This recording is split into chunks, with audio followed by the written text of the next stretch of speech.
This whole refocusing thing for me has been a whole business of building a framework. And that's what this hammer is for. This is specifically designed for framing. You drive the nails into the 2x4s and build the wall, and you build the house, and it's all framed out.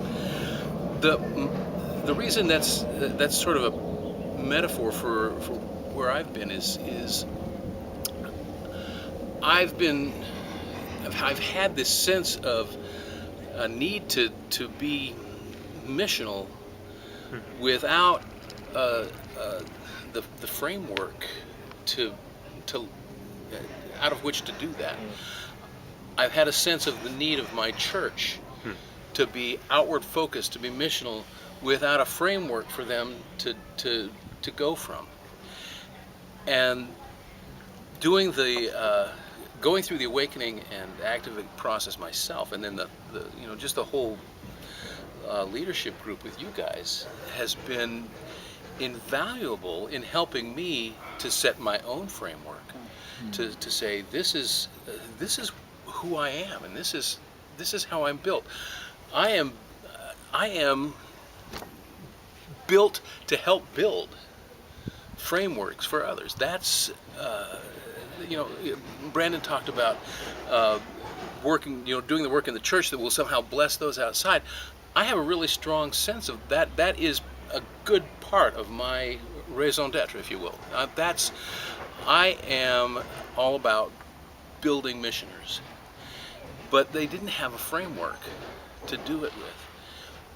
This has all been for me that, first of all, identifying who we are as being the DNA of God, and God being missional. I can't tell you the number of sermons, the number of classes, the number of things I've taught, the number of interactions with one-on-one with people I've had that's been about who are you, what is your biblical identity, if you will, and helping folks to come to that realization that, hey, I am God's beloved, and I am infused with His DNA, and that DNA is this way.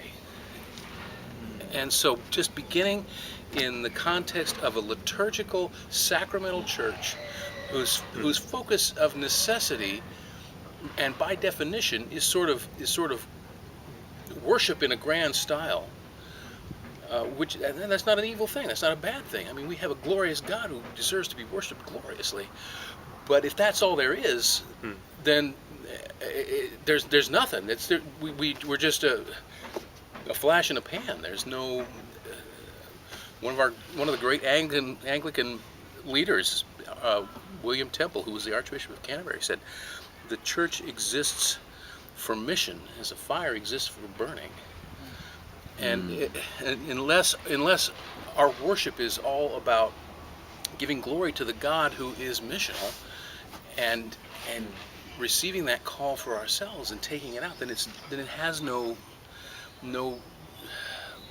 It may have meaning, but it doesn't necessarily have purpose.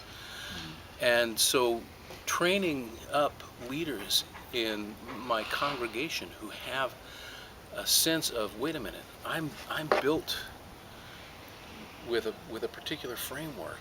I'm built with God's DNA inside me. That's been huge for me.